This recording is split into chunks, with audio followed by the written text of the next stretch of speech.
Good evening, everyone. Sorry for the delay.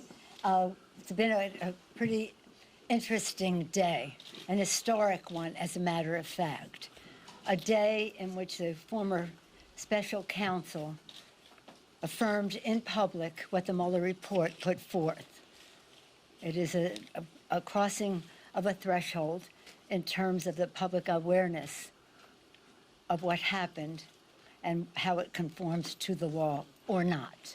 The president likes to have his poster that said the Mueller report took this many days, cost this much money, this, that, and the other. Well, we have a corresponding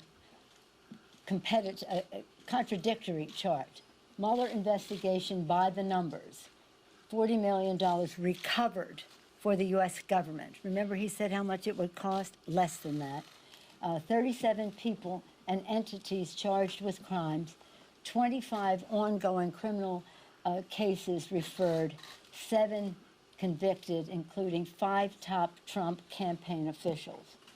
And then he had no collusion, no this or that. 10 instances of obstruction, yes, no exoneration. That's some of what we heard today. I just want to go to another point, that at the same time as we're on this path of the Mueller investigation, to recognize that the Mueller investigation was prohibited from looking into the president's finances. And that is what our committees of jurisdiction have been doing. As we legislate for the good of the American people, we're also investigating so that we have the grist for the mill to litigate in court. And those cases we've won in lower courts. They, of course, appealed. We feel strongly about our position, about the position of Article 1, the legislative branch having the right to have oversight over every other branch of government. But that's important because it means we can get the information to show the American people what the obstruction of justice was further all about. I'm very, very proud of our committees, the Judiciary Committee and its great chairman, Jerry Nadler, the Intelligence Committee, great chairman, Adam Schiff. We're going to hear from them now. We're also joined by Elijah Cummings, chair of the Government Reform and Oversight Committee, a committee that is winning its courts in case as well. So I'm going to yield with great respect to all 3 of our chairmen, and then we'll take some questions. First, I'll yield to the distinguished chairman of the Judiciary Committee, Mr. Nadler. Thank you, Madam Speaker. Today, the American people heard directly about what the special counsel investigation uncovered as to Russia's interference in the 2016 election and the president's cooperation with it and obstruction of justice. Mueller made clear that the president is not exonerated. Mueller found evidence of obstruction of justice and abuses of power by the president. The report said the president could be indicted for obstruction of justice after he leaves office.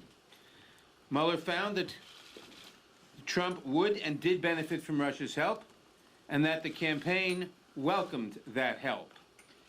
Mueller found multiple instances where all 3 elements for charging criminal obstruction of justice were met: trying to fire the special counsel in order to stop the investigation, trying to have people lie and cover up for him for the same purpose, trying to limit or impede or constrict the special counsel's investigation, trying to tamper with witnesses, cooperating with investigators.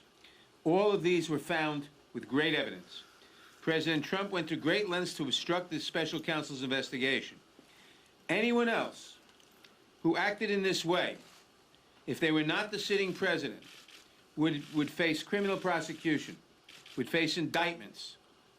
Only the Office of Legal Counsel's opinion that you cannot indict a sitting president has saved or is saving the president from indictment, because all the elements of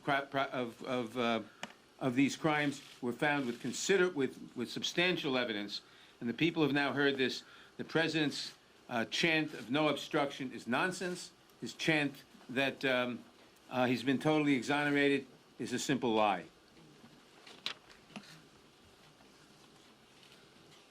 First of all, I want to thank Director Mueller for a lifetime of service to the country.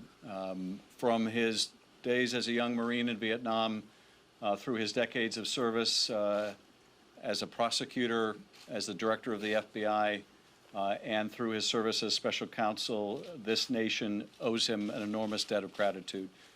So, Director Mueller, I want to thank you personally for all of your service. Today, the director outlined in powerful words how Russia intervened massively in our election, systematically in a sweeping fashion, how during the course of that intervention they made multiple approaches to the Trump campaign, and far from shunning that foreign involvement in our election, the Trump campaign welcomed it, made full use of it, put it into its communications and messaging strategy, and then lied about it.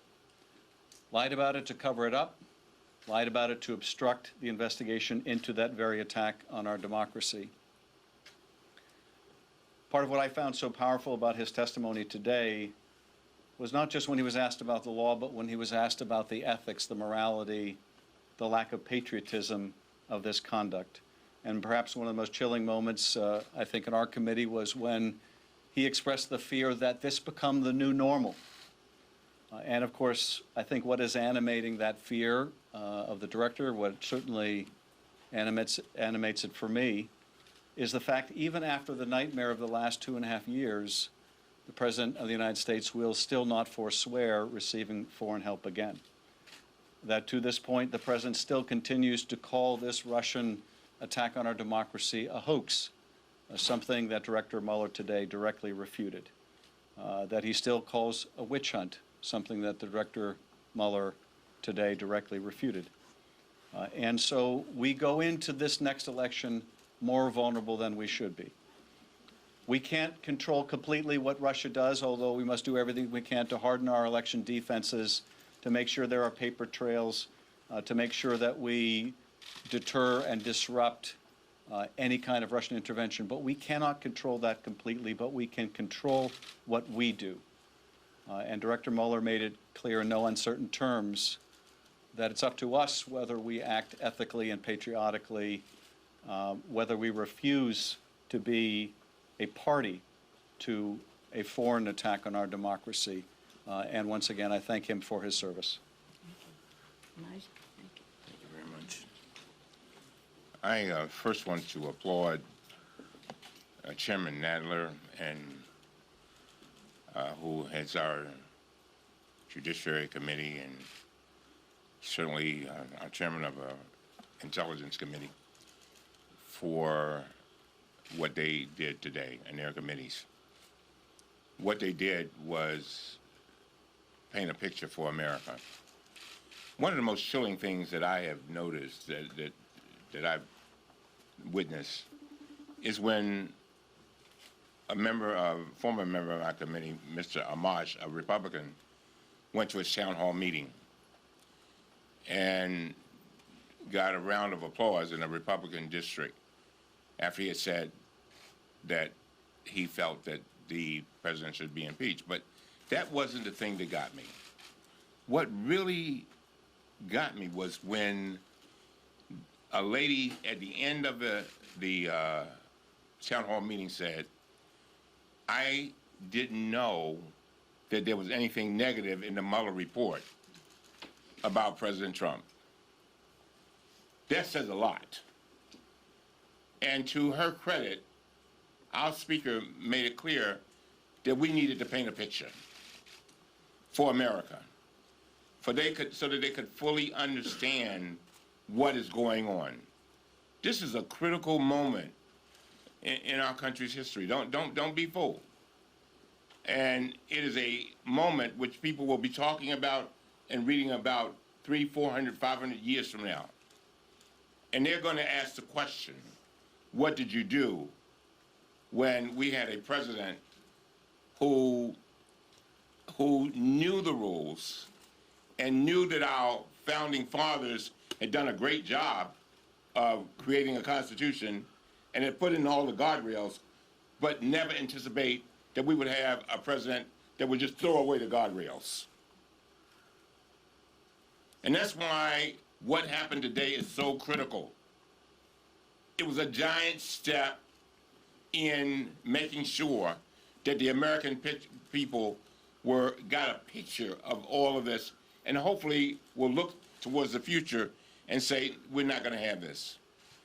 Both Mr. Nadler and Mr. Schiff said something that's very critical. This isn't normal. And we have gotten we're now getting so used to normal, to this kind of conduct by our president, and by the way, of our attorney general and our Republican colleagues, that it looks like people are just going to accept it. Well, we refuse to accept it.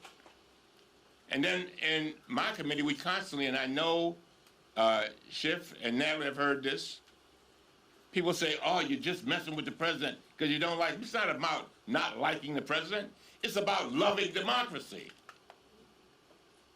It's about loving our country. It's about making a difference for generations yet unborn. That's what this is all about. And I'm begging the American people to pay attention to what is going on. Because if you want to have a democracy intact for your children and your children's children and generations yet unborn, we have got to guard this moment. This is our watch. And again, I am so very proud of the Judiciary Committee. I am so very proud of the Intelligence Committee, because they went in and tried to pull out the facts so that they could paint the picture so that America could see it. And hopefully they will not be ladies like the lady at Amash's town hall meeting, who says they didn't know that there was something wrong that Trump did with regard in this Mueller report. And so, again, the speaker is absolutely right. She told us a little bit earlier that she wants to gather all the information and make sure that we have everything we need to paint that picture. Now, what the American people do with that's another thing. But we will not stand by and fail to let them see the total picture. And I want to I too thank Mr. Mueller for coming forward for his service to our country. But last but not least, it is so interesting that when Mueller would make a decision that they liked, they said, oh, we love you, you're the greatest thing since ice cream. But then as soon as he says something they don't like, oh, you're a bum. Come on now. We have to see through that. Thank you. Thank you very much. Okay, no, as we acknowledge the greatness of our chair, Jerry Nadler and Adam Schiff, I also want to acknowledge the greatness of Elijah Cummings, the chair of the Government Reform and Oversight Committee. He has really won the first case, the Mazur decision, which his research enabled us to take to court. We won the case. The decision was a complete, beautiful statement on the ability of Congress to have oversight. That's right. That's exactly right. Just a remarkable decision, and now, of course, the administration is appealing it. But I thank you, too, Mr. Cummings, for your great leadership and where we're going next. Because, as you know, the Mueller investigation could not do the president's personal or business connections, and one of those connections could be to the Russians, and that's what we want to find out. So as we go to questions, I just want to say that I do believe that what we saw today was a very strong manifestation, in fact, some would even say indictment, of this administration's cone of silence in their cover-up. This is about the oath we take to protect and defend the Constitution. But some of the actions that the administration may have taken, we'll see through our investigation, may have jeopardized our national security by strengthening Russia's hand and interfering in our elections, undermining democracy, not only in our country, but in other countries as well, upsetting our preeminence as a democracy in the world.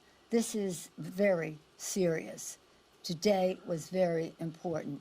Again, salute our chairman, all of our 6 chairmen who have been involved in this, And now we can take some questions. Okay, so who do you want to hear from first? You guys decide. Wait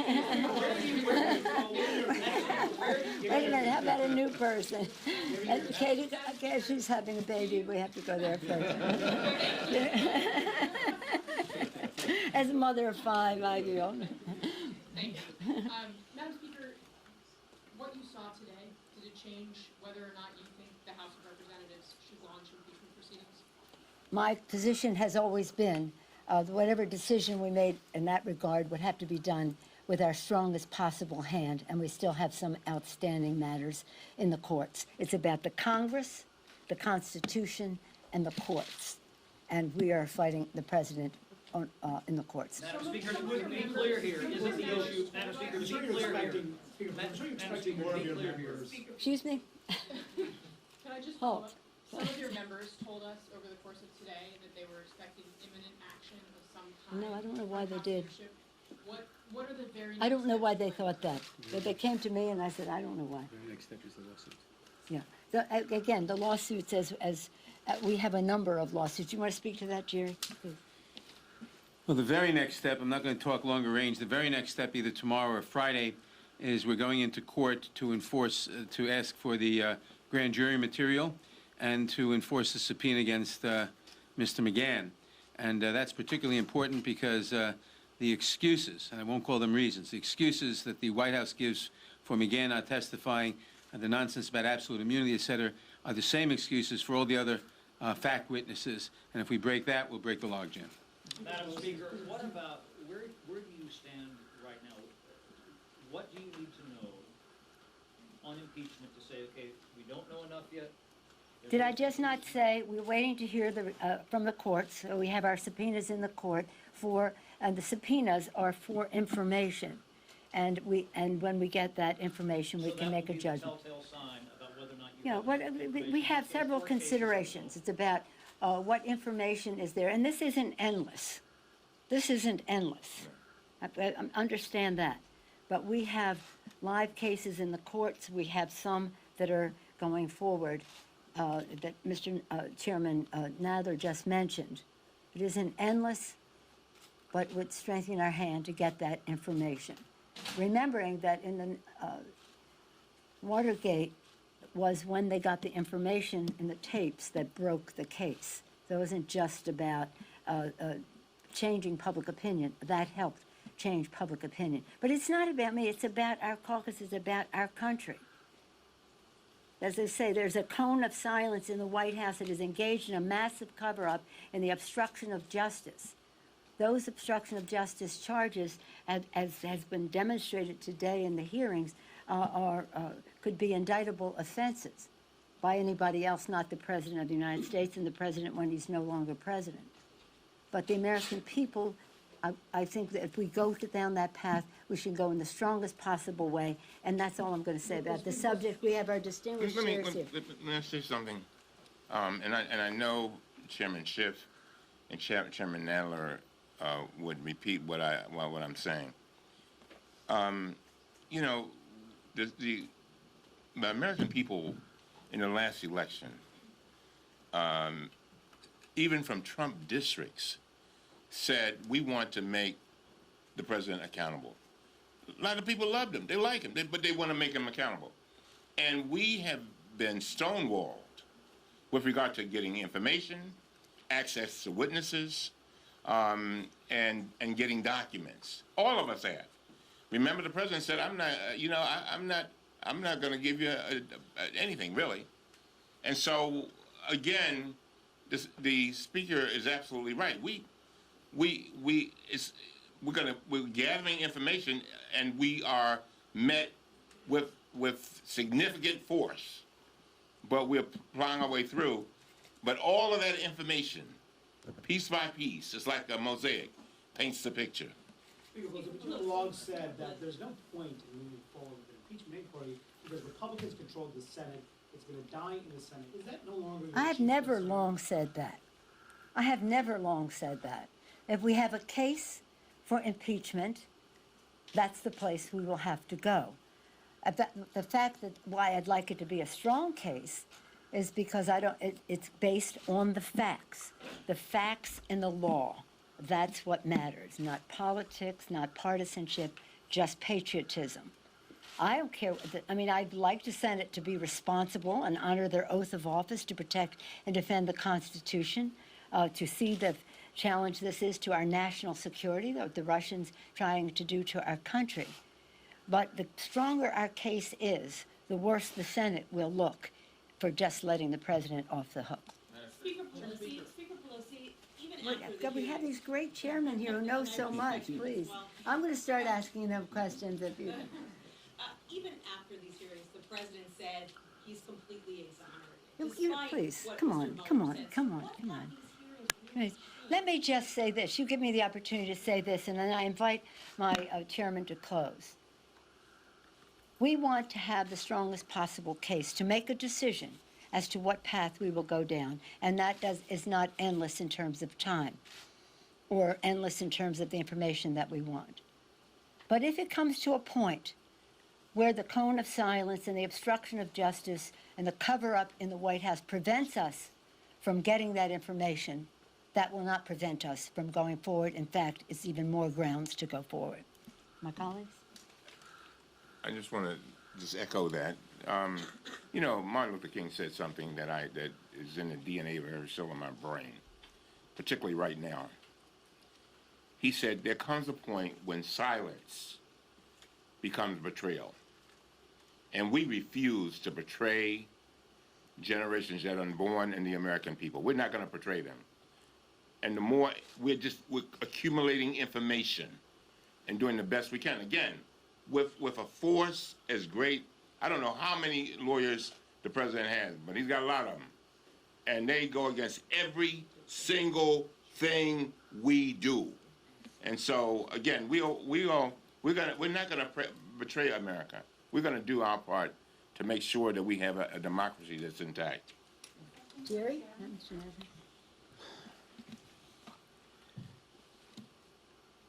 The United States is a democracy. It must remain a democracy. A democracy acts through the elected officials with the consent of the people. The people cannot give that consent unless they know the facts.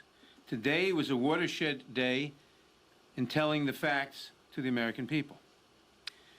With those facts, we can proceed.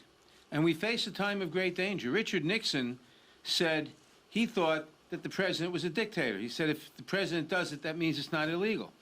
President Trump echoed that yesterday. He said under Article 2, I, that is he, can do anything I want. That is a totalitarian picture, not a democratic picture.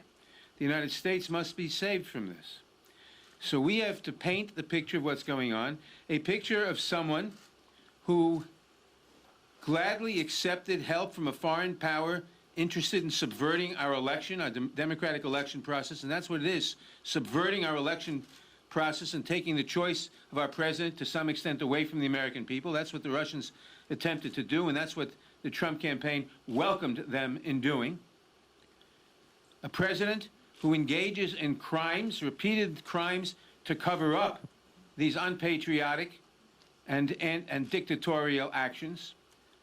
And this cannot go on, and it's up to Congress to safeguard the Constitution, and we will do it.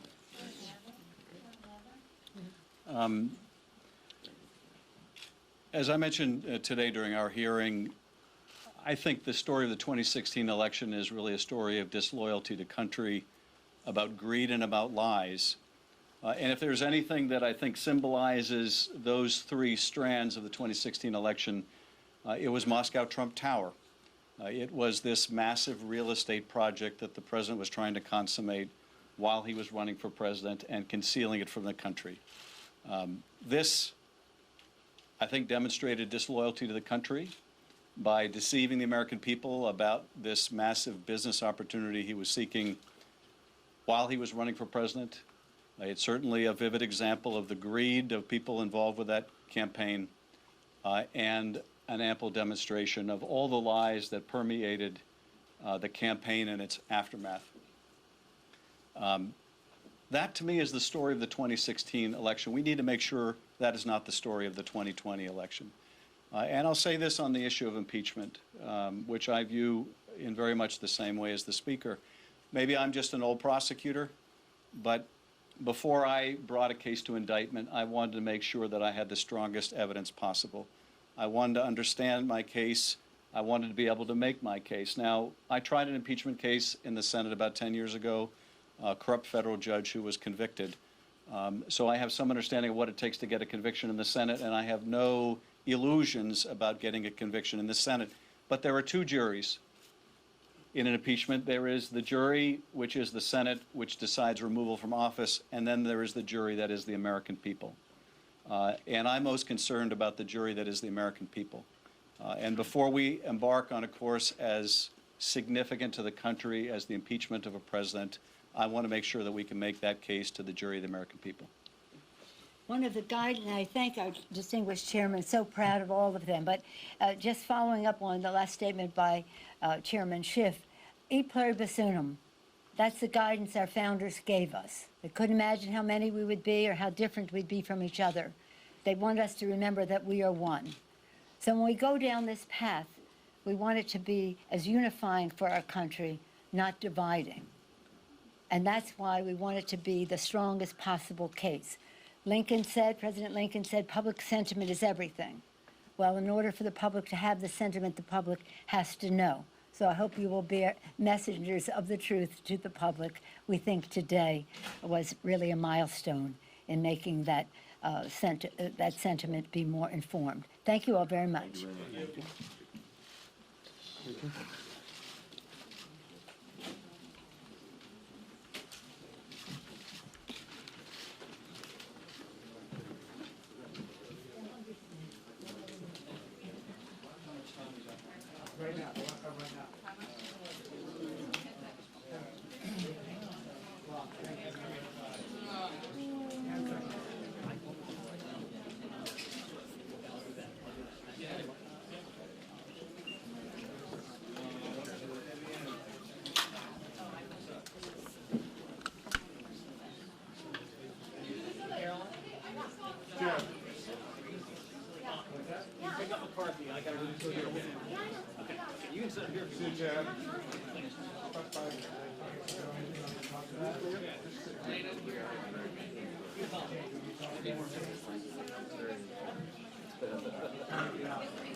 Why are you lying to us?